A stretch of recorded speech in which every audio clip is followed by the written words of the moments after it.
Ay, magandang gabi mga boss, mga kamping, mga kabunyog. Ay, linggo ho ng pagkabuhay ngayon ng mahal na pong Jesus.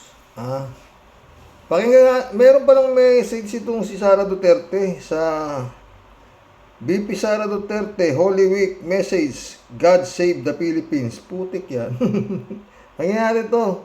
Pero ang Diyos to, no?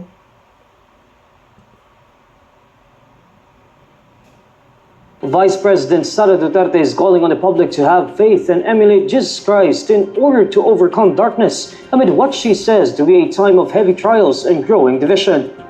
In her message in observance of Holy Week, Duterte tags the occasion as an opportunity to reflect on the sacred offering of Jesus' life.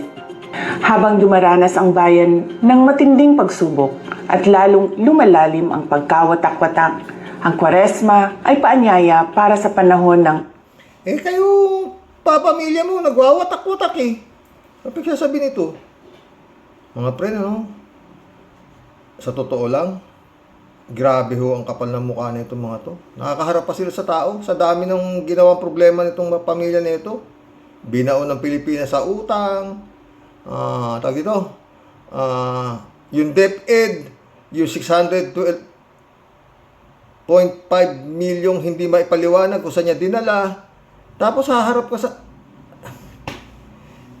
Ewan ko. Alam nyo, hindi ho sila basta-basta tao. Ngayon lang ako nakakita ng ganitong nga uring nila lang.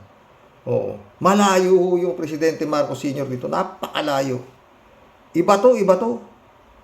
Hindi ho tao itong mga to. Kalahin mo kaya nilang magsalita ng ganito, no? Tuloy mo. ng paghilom, pagbabalik loob, at pagbabalik tanaw sa mga pinahalagahan nating mga Pilipino. According to Duterte, Filipinos should follow Jesus Christ's example and use it to advance and strengthen communities. Manalig tayo, magkaisa tayo, malalampasan natin ang dilim. God save the Philippines. Malapit nang malagpasan ng dilim, Sara Duterte. Pag kayo napagdadampot na, kayong mga pamilya na nagdulot ng dilim dito sa Pilipinas, yung tatay mo nakakulong na ron at mukhang malabo pa sa tinta ng pusit, kung makakalaya pa, ha? Wala na ho yun. Nahihirapan ho yun. Eto, next in line ito tsaka si Bato. Oo. Nasa ano na lang ng gobyerno ni Marcos kung paano ito ikakahon. Nakahon nga yung ulo Alam naman ito, hindi kayang kahunin to. At marami pang hagulgol ang aabutin ng mga naniniwala pa rito. Oo, yung mga trolls nila. Tuloy mo, Sara.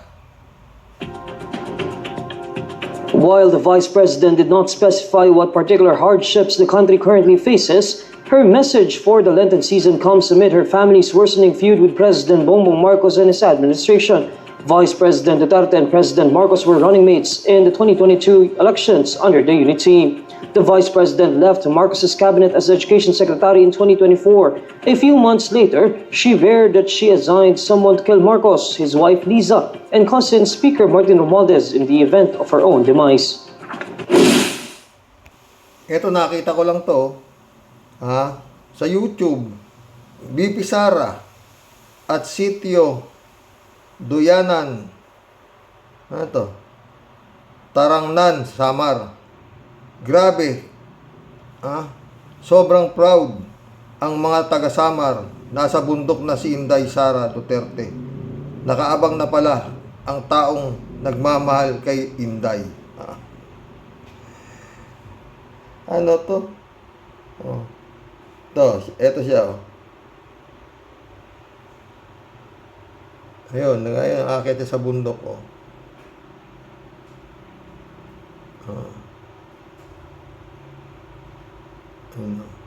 Yun na, abang na sa kanya yung mga taga-bundok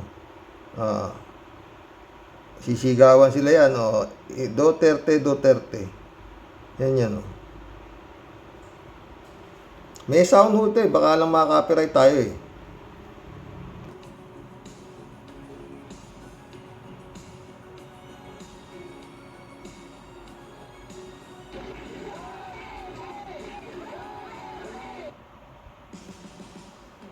Yan ho siya.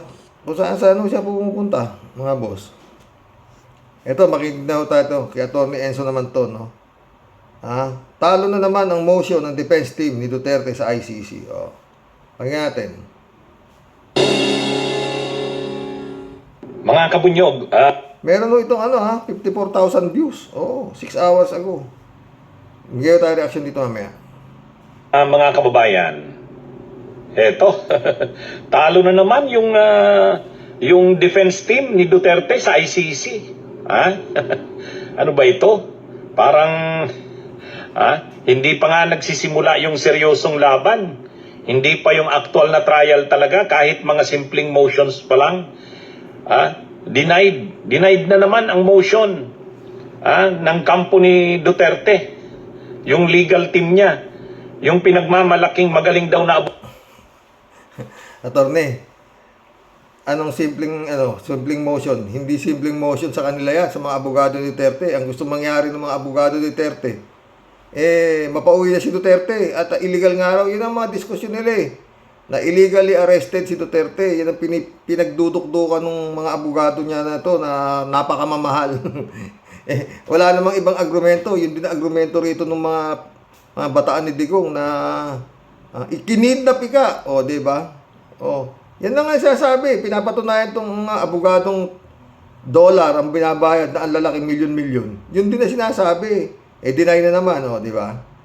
Tuloy natin. daw na abogado na si Attorney Nicholas Kaufman. Mayroon na, kumpleto na yung kanyang legal team. Di ba? Ano na yon?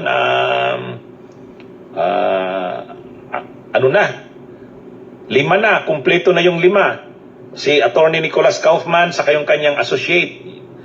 Yung kanang kamay niya, si Von Shakov. Yun ang mga pinagmamalaking mga experts daw sa international humanitarian law. Pero lahat halos ng simula pa nung unang hearing, hindi hindi naaaprubahan ang mga motions ng kampo ng mga abogado ni Duterte, yung defense team niya. Maalala natin, nung unang araw pa lang, yung unang hearing, yung March 14, ang abogado doon ni ang tumayo muna. Wala naman kasing mga friend. Wala naman bagong argumento itong mga abogado niya na to di ba? Yung kung hindi na illegal ang aresto, wala nang jurisdiction ng ICC sa kliyente nila. Yun lang naman wala naman iba. Abogado ni Duterte, si Medja Aldia. Pinipigilan sana ni Medja Aldia, wag daw munang ituloy yung hearing na yon. I-reset na lang daw muna. Pero hindi pinagbigyan ng dalawang motions noon nung araw na yon, denied. Denied yung dalawang motions. Ano ba yung dalawang motions noon ni Medja Aldia? Una, ang gusto niya, wag munang ituloy yung hearing na yon kasi daw may mga questions daw sila sa jurisdiction at sa pagkaka-aresto kay Duterte. Kinidnap daw si Duterte. Extrajudicial rendition daw. Sabi ng presiding judge, si Judge Motok. Yun din lang naman ang argumento nito mga puti na pinagkukuha niyang abogado, di ba? Wala naman iba, attorney. Ano lang naman ito? Itong hearing na ito, hindi naman ito masyadong maselan. Kino-confirm lang naman dito yung identity ng accused, at saka binasahan lang naman ng kanyang sakdal. Pero yung substantive na, yung talagang importante na, sa sa September, sabi ng... Pero alam mo mga boss, yung pagkaka-confirm sa kanya na binasahan siya ng sakdal, pasok na siya dun kumbaga sa di ba? Nakikooperate na siya.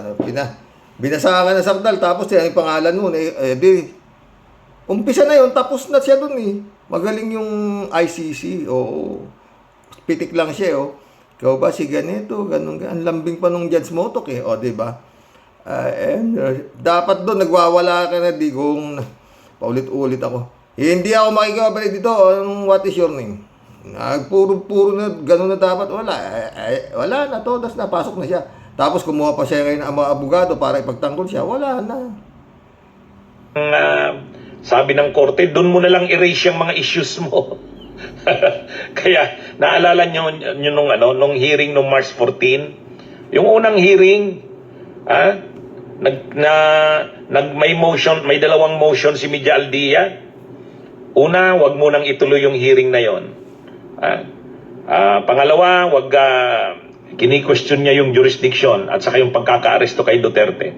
Sabi ng presiding judge, ano lang naman to? Unang hearing pa lang to.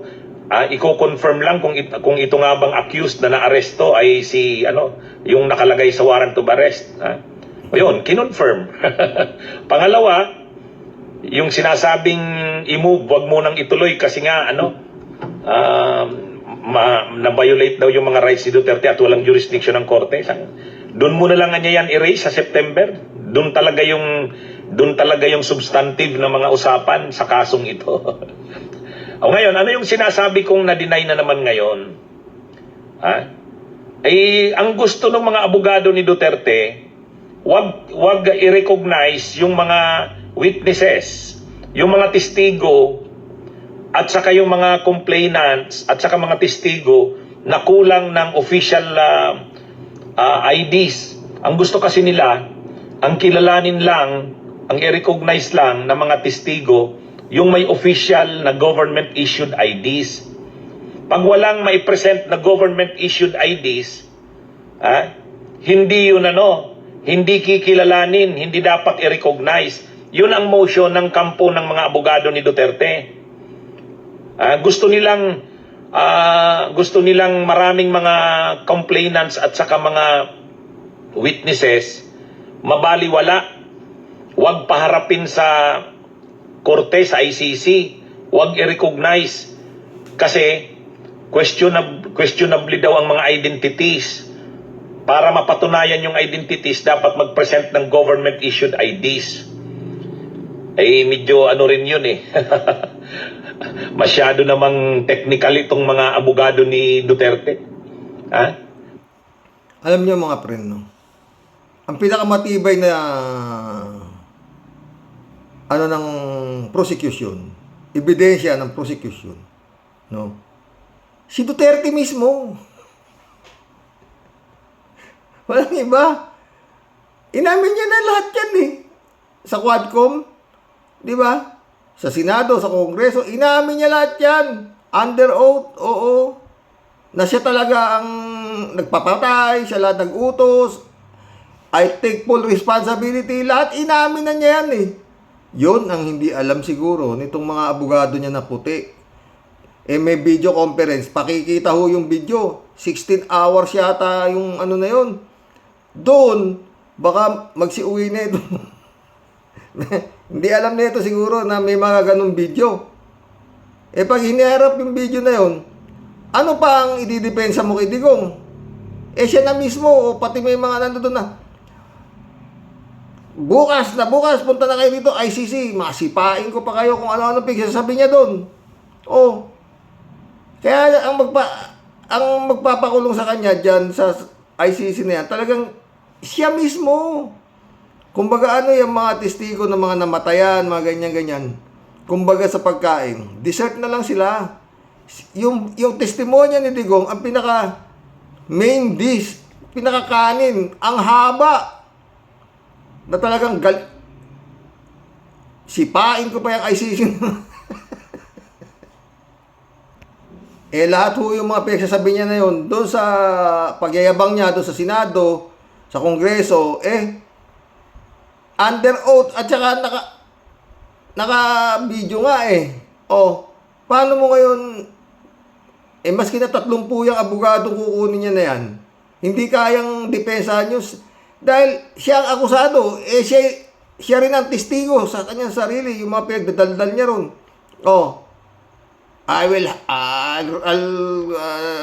I'll be rotten in jail. Gano'n lahat sinabi niya under oath hindi naman di ba? Lalo yung kapag ni Congressman Luis Tro, ang ganda nun. Ito hanapin ko Hindi ko makita pero ang ganda nung mga tanong sa kanya ni Congressman Luis Tro. Pasok na pasok siya, inamin niya lahat. Ito na lang. What's in the 16-hour video? To.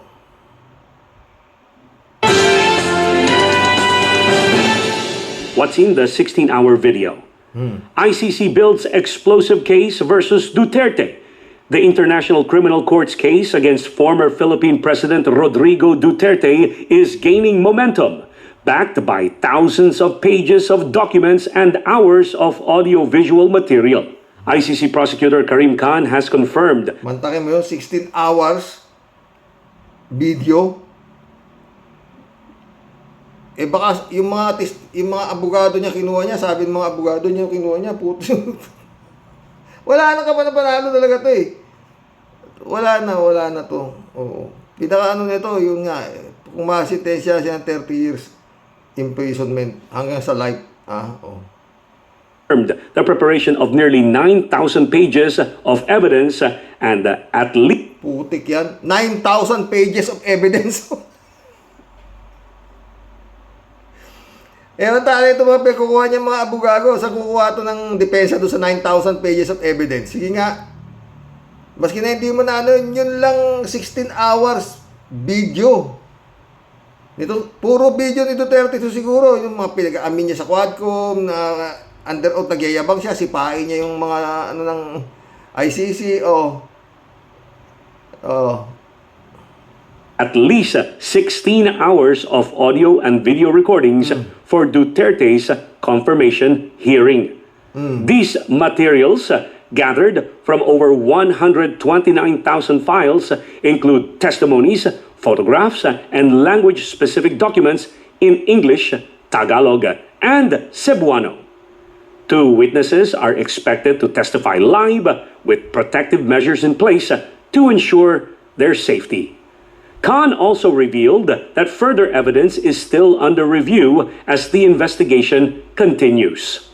Authorities arrested Duterte on March 11th, with his detention now underway at The Hague. The evidence will be shared progressively, with the final disclosure due by August.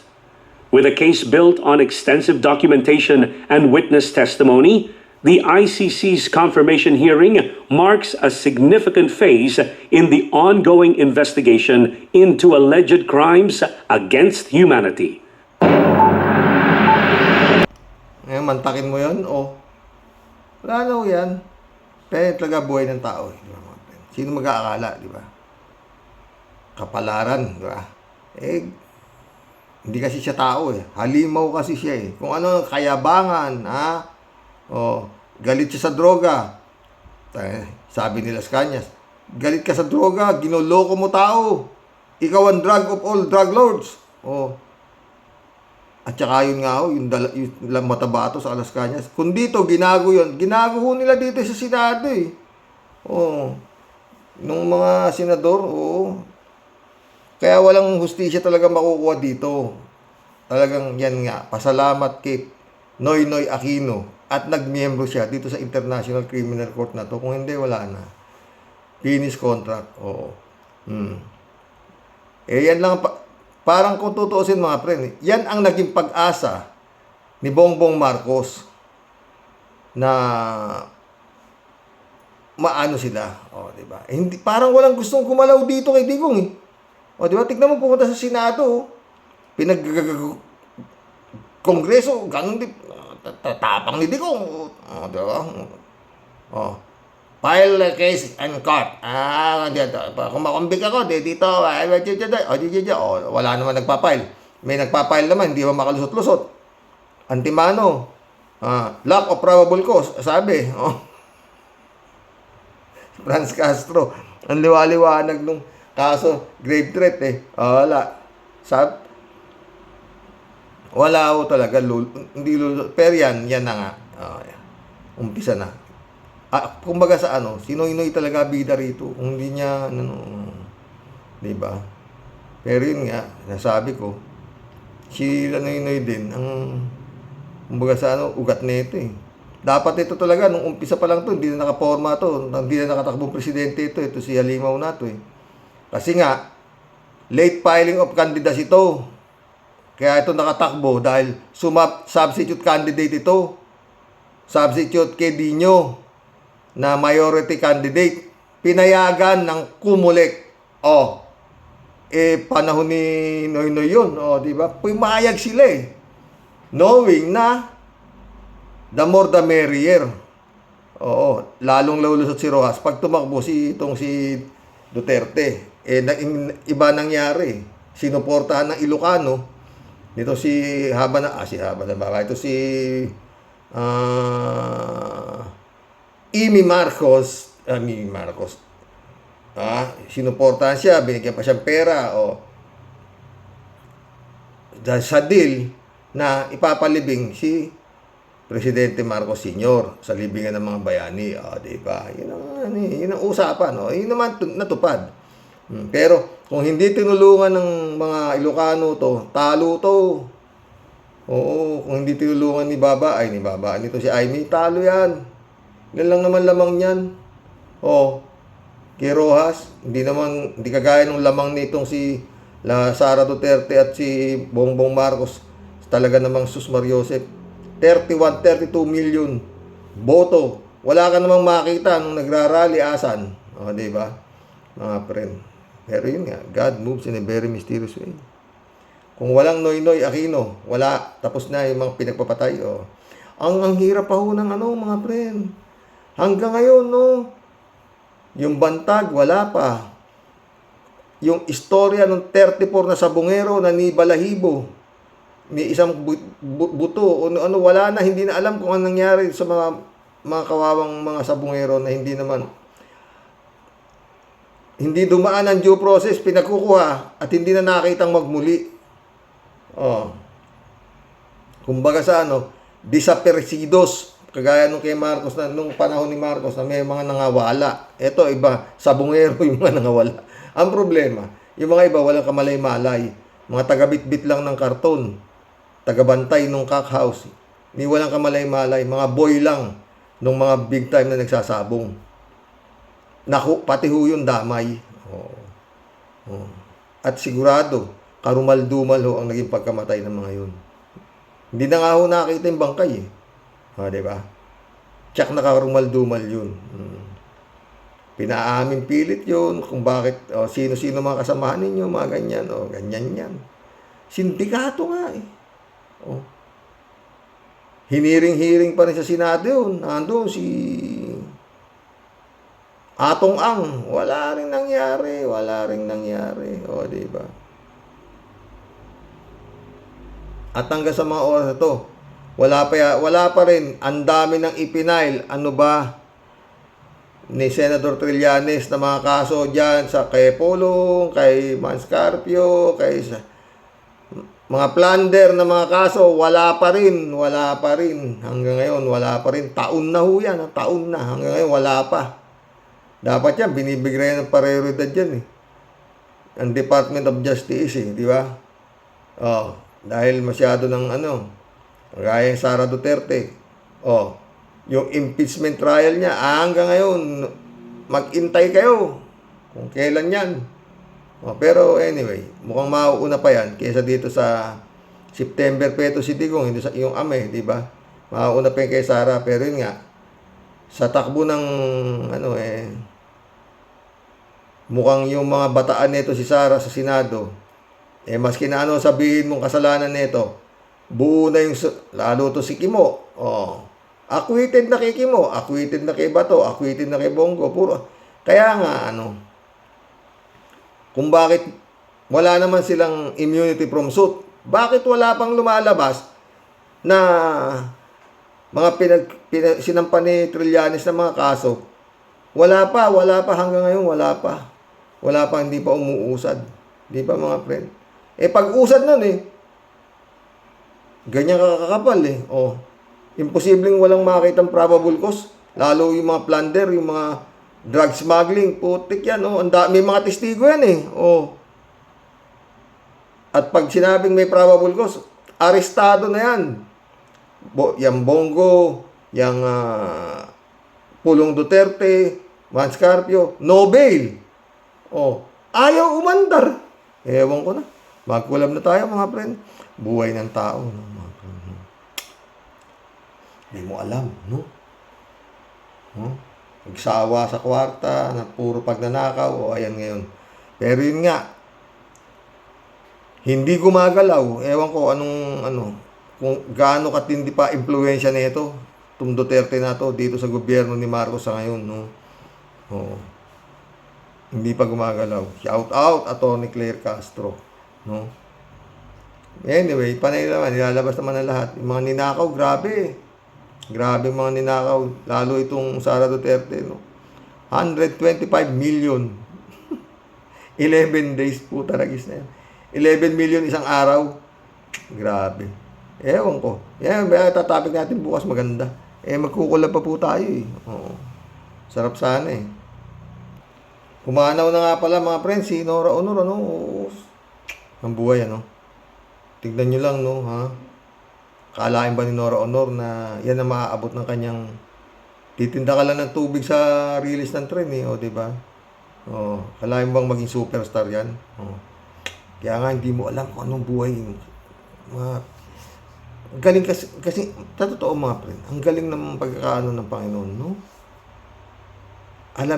Siya lang ang nakakaalam eh, kung ano magiging kapalaran ng isang tao. Bakit? Kanya-kanya ho tayo ng guhit ng palad. Oh. Meron dyan mga pinanganak, halos magkamukha na, identical twin na, pero pagdating sa kapalaran, guhit ng palad, magkaiba. No? Yan nga ho, hindi makakopya-kopya, tatalino ng mga tao, ba't hindi nila mapeke ang fingerprint ng isang tao? Hindi ha? Maski na ano ba sabi mo, pagdating sa fingerprint, buko. Si Alice Goo lang ang tsaka si Alice Goo, tsaka si yung mayor Alice Goo nga, 'di ba? Oo. Parehas na nga yung fingerprint, itinatanggi niya pa na hindi siya si Alice Goo. Siya raw si kalimutan ko yung pangalan ng babae magtit. Magkaiba na nga yung parehas na nga yung fingerprint ni Alice Goo, saka yung mayor yun, kalimutan ko pangalan. Si Pakyut, Yatanggi niya pa na hindi siya si Alice Goo, tanga. Ewan. Jeff Ramos na, shout out. Jerry De La Rosa, shout out. Hindi to replay. Hindi, tsaka vlog lang ito ha, Jerry ha. Marlene Dawi, shout out. Kunyari, nagsira-siraan na siya ng bait si Roque. Di na kaya ng kanyang konsensya, pwede.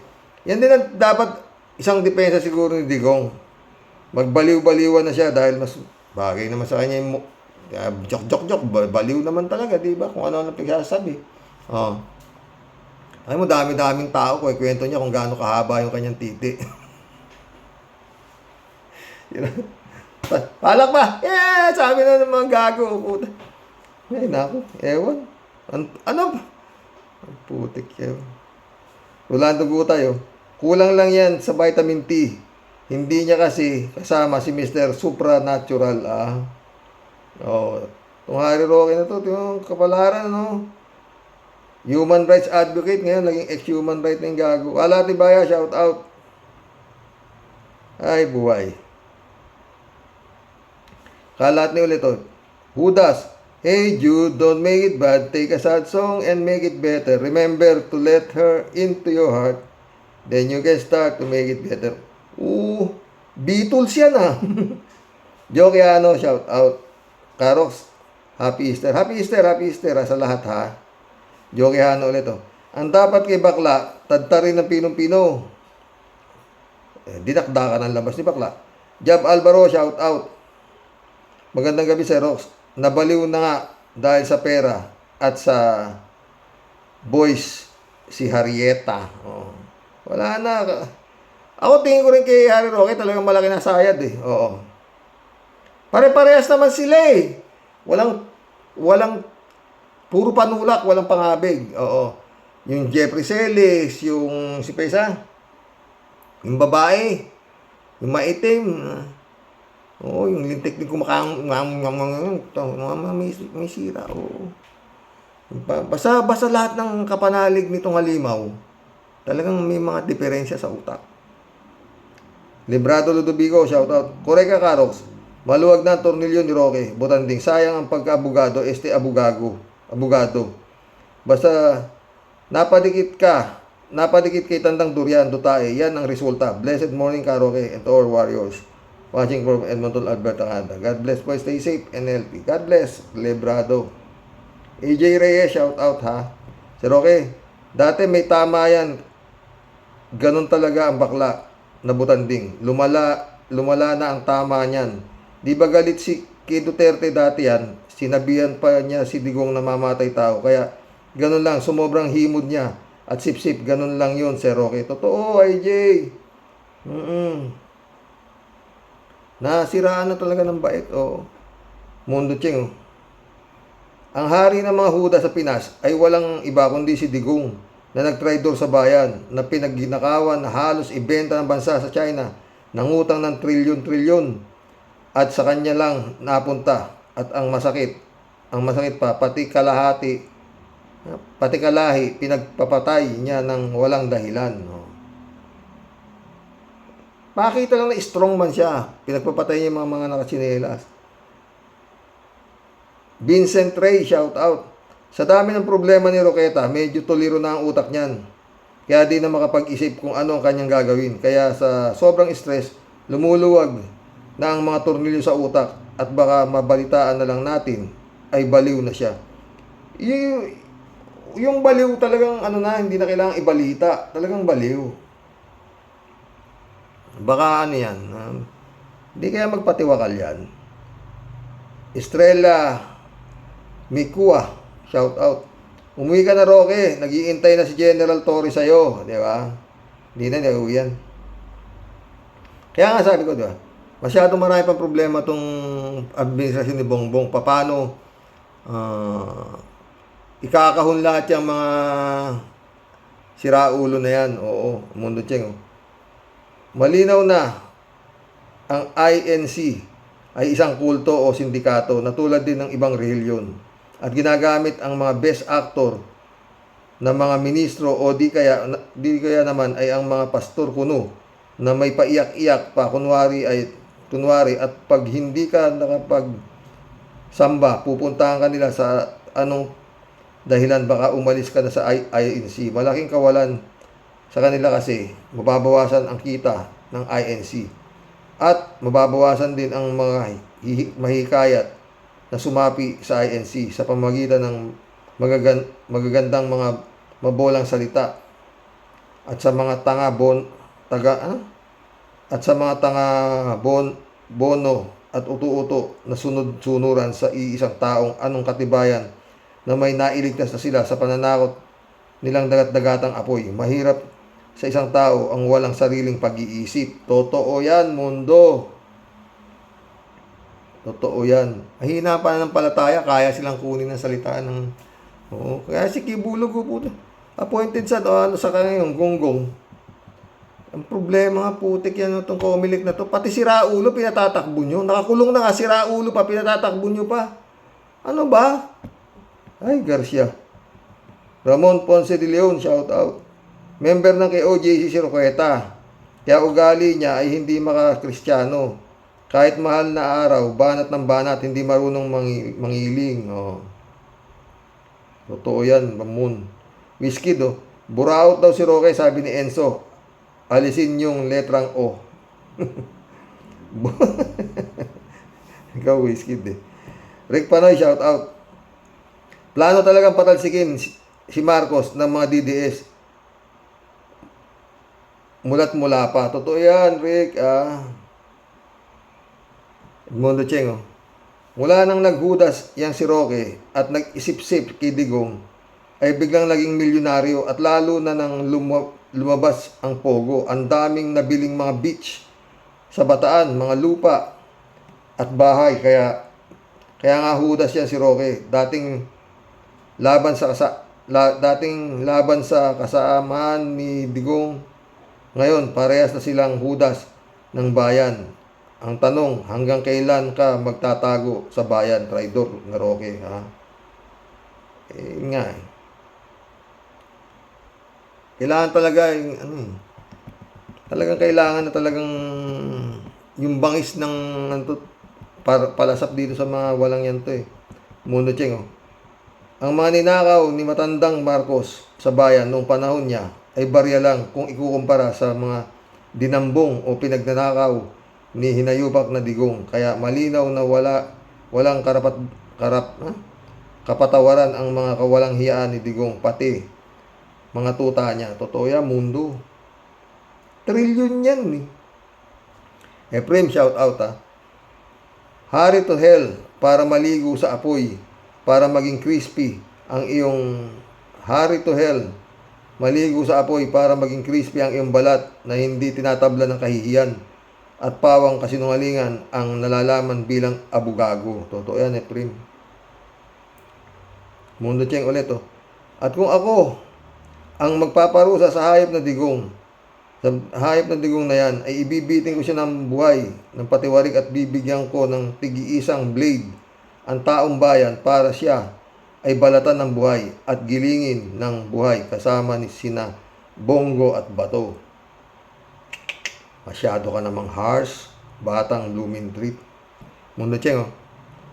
Ang masasabi ko lang sa mga naniniwala pa kay Digong ay wala sa katinuan ng pag-iisip, kaya mga tanga at bobo na may nana at plema ang utak na ikahihiya kayo ng inyong mga anak ninyo. Totoo. Efrem ulit oh.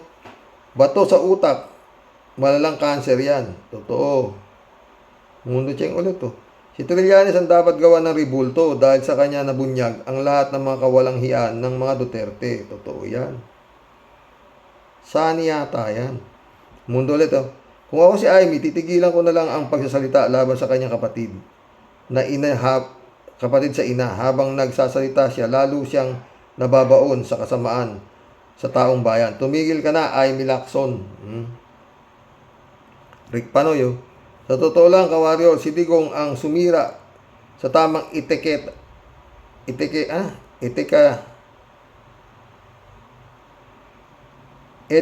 ng mga Pinoy. Ngayon lang pwedeng magmura sa publiko mula nang maging Pangulo si Digong. Totoo. Pinakawalang yung Pangulo nga yan, hype na yan. Sa totoo lang. Hindi tao yan. At tama sabi. Halimaw, mga pamilyang yan. Ha? Si Pista Bunaaw, shout out ha. Good evening po kuya at sa mga ka-warriors. Ang problema, Ramon Valencia, ang mga DDS ayaw tumingin sa tama at gusto nila laging mali. Aba, may kaibigan nga po ako na may nakita siya sa TikTok, Kiko versus Marcoleta. Abay, ipinakita pa sa akin, tanong anong mali kay Kiko? Sagot lang naman yan. Ako naman ang tinanong, ibig mong sabihin, iboboto ko raw po ba si Kiko? Sagot, aba siyempre. At sinong iboboto mo? Sinong iboboto ko? Sagot ko, Mark Colete raw. At di mo ba alam na isa siya sa pumirma para mawala ng prangkisa ang ABS-CBN? Kasi kuya, hanggang ngayon, marami pa rin zombie. Grabe ang troll farm.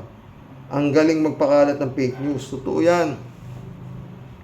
Yan nga ang problema ni Atty. Claire eh. Oo, paano talaga. Si Atty. Claire talagang dapat yan, naka-bulletproof yan eh. Sa totoo lang. Tsaka yung gwardiya ni Sara Duterte, dyan na lang ilagay. Oo. Raul Villanada. Greetings Kuya Rox. Maligayang Pasko ng muling pagkabuhay. Maligayang Pasko ng muling pagkabuhay, Raul. Raul ulit oh. Tama Kuya Rox. Hindi mo at aking palagay, ang papel ni Judas ay ipinaliwanag ng Biblia yan. Basta yun ang ano ko. Yun ang papel ni Judas sa buhay ng Panginoong Jesus. Oo. Ang siya ang magpakalulo para si Panginoong Jesus ay mapako sa krus. Kaya nga malas niya lang, di ba? Yun ang naging papel niya sa mundo. Pero mahal na mahal niya si Jesus. Kaya nga nagpakamatay yung gago eh. Nung makita niya na yung nasa talman ng tuktok niya, ay hindi yun ang nangyari. Raul Villanada. Pero para ikumpara ni Roque ang isang demonyo, ay ang isang digong niya sa Panginoon, ay malaking kalokohan. Lokohin na niya ang mga tangang DDS. Huwag tayo. Totoo. Si Raulo nga si Roque. Raul Villanada ulit. Si Roque ay hindi lang sayad. Hindi lang sayad ito. Tukod na. May gamot yan. Sakit sa isip pero may hindi nagagamot. Pag dumako ito sa tao, ang katangahan. Mag-ingat mga kababayan. nakakahawa ito. Totoo, masyadong ano yan. Mas deadly pa yung Tanganisim virus sa COVID. COVID nagagamot, yung katangahan hindi. Raul Villanada. Ito namang INC, masarap ding pukpukin. Kung sila ay ligtas, huwag magtaka na puro Pilipino lang ang nasa langit.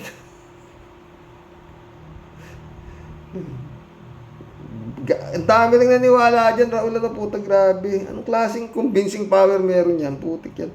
Nagsimula lang yan di sa Malita Kubo eh. Puta, so, grabe. Ay, nako. Yannick Ordobeso, 140 million a month gastos ni Digong. Naku po, magpakamatay ka na lang.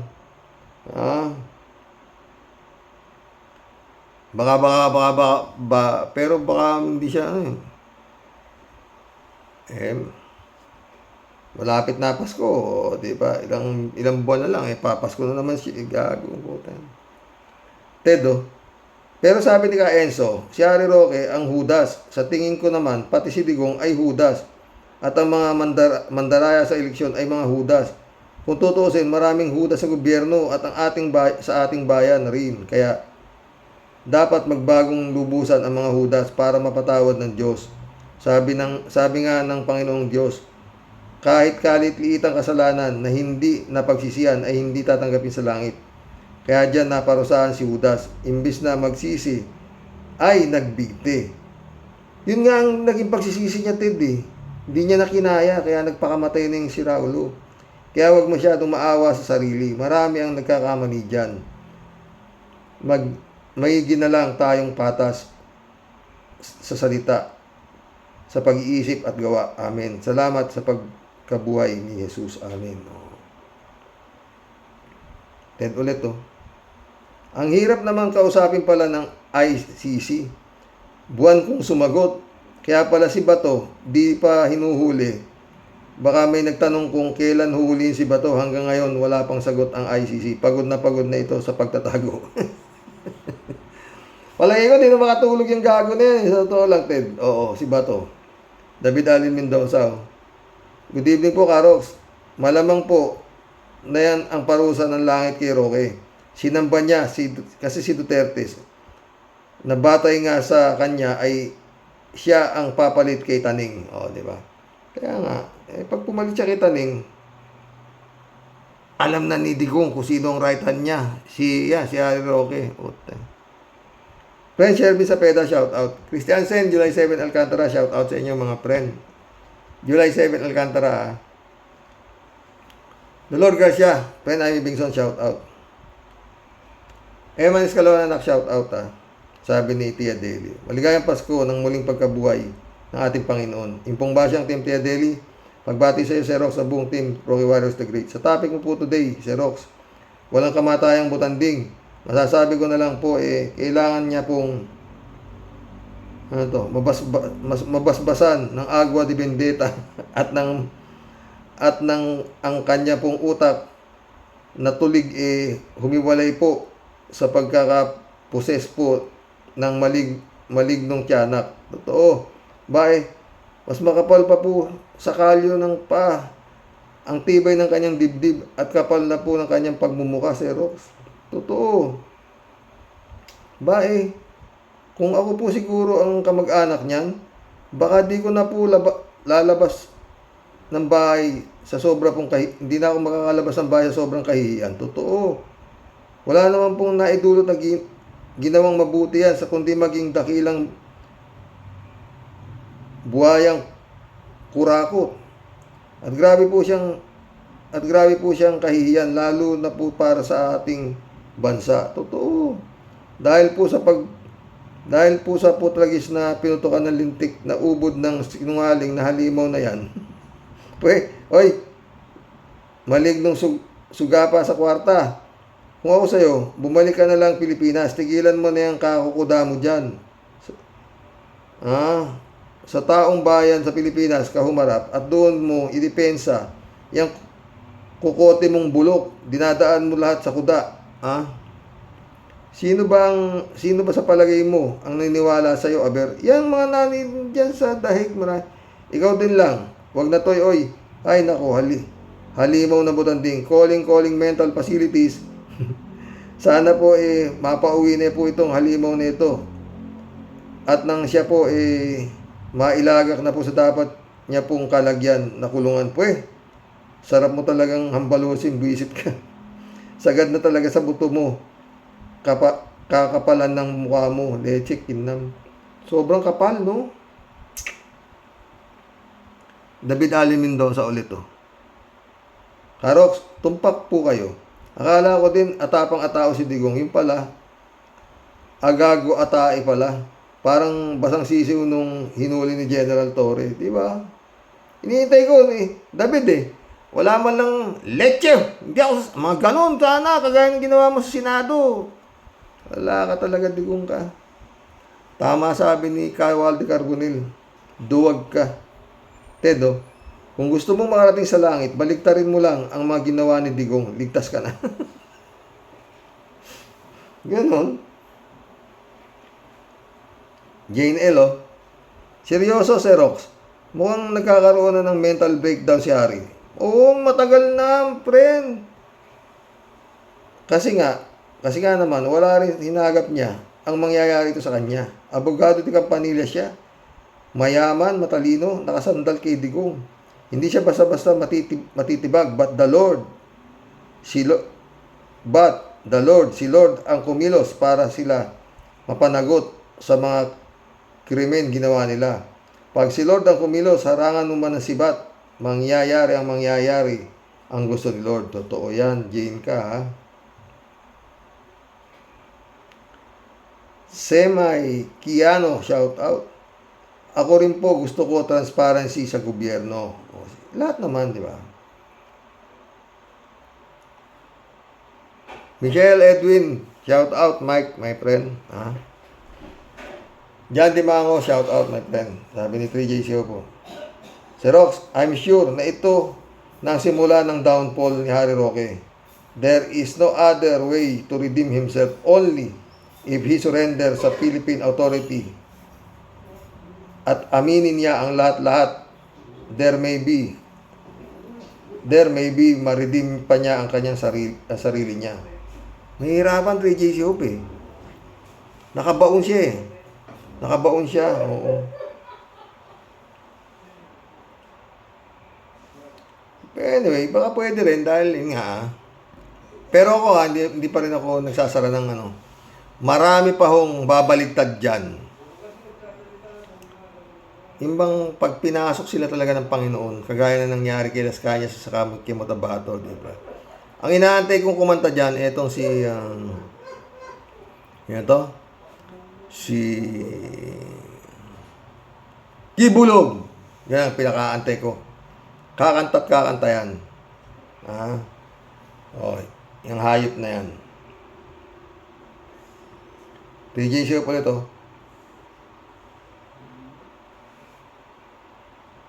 Ay, Marilo Pabian pala. Blessed Sunday po tayo sa mga ka-warriors. Happy Easter. Sa ating lahat, naway maghatid ng pag-asa, liwanag at pagkakaisa ng bawat Pilipino. Sa kabila ng ating dinaranas sa pagsubok, pero may Panginoon tayong gumagabay at nagbibigay ng kasagutan sa bawat kahilingan natin.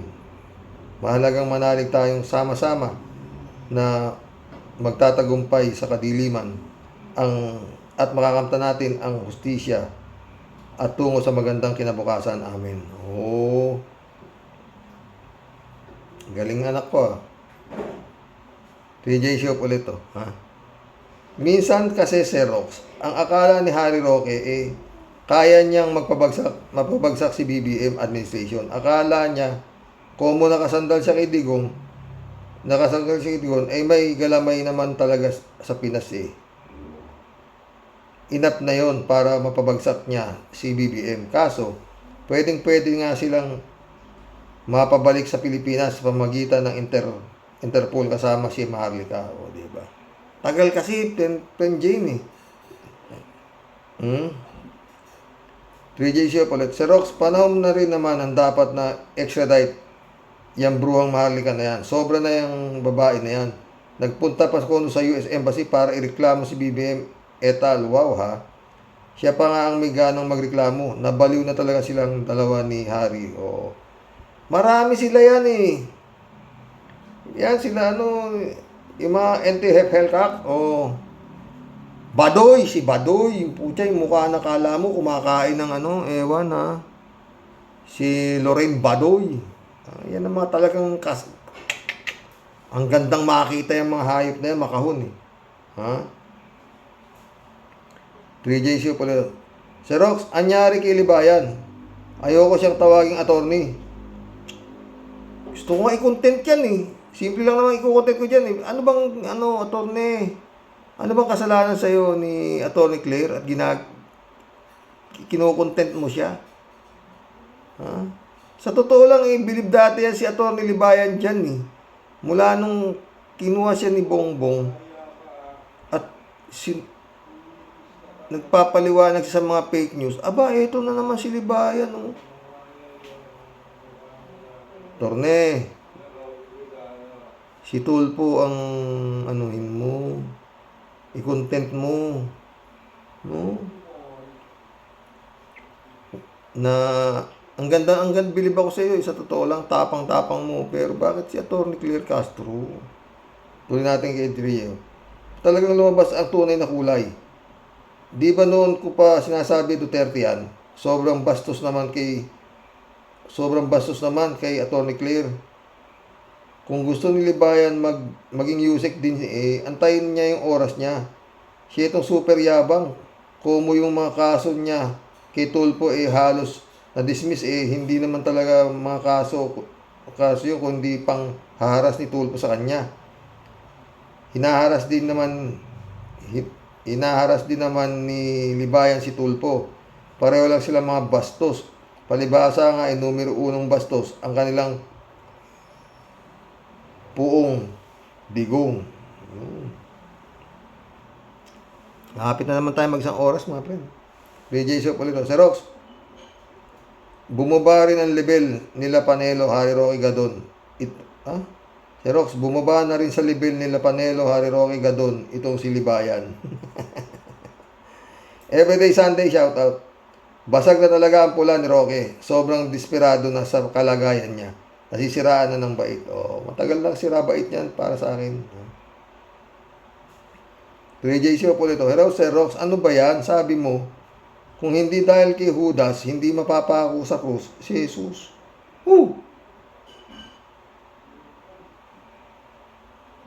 Yun ang ko kung hindi siya pinagkalulo ni Judas, madadakip ba siya, di ba? Naku naman Sir Rox, hindi ako nakikipag-debate pero maling-mali ka dyan.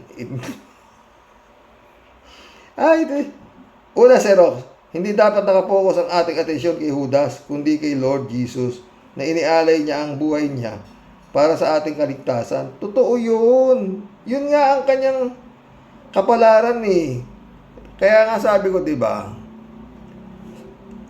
Yun na talagang kanyang, kaya alam niya, kaya hindi siya sabi nitong Iglesia ni Cristo na ang Jesus ay hindi Diyos, kundi tao, ganon. Kaya para sa kanila, ang Jesus ay kapatid, pinakamatandang kapatid. Yun.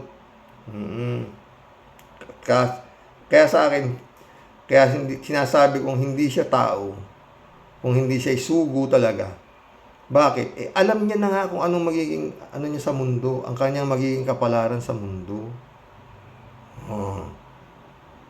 At yun nga, isa si Judas sa kanyang naging kumbaga sa karakter para matapulpil ang kanyang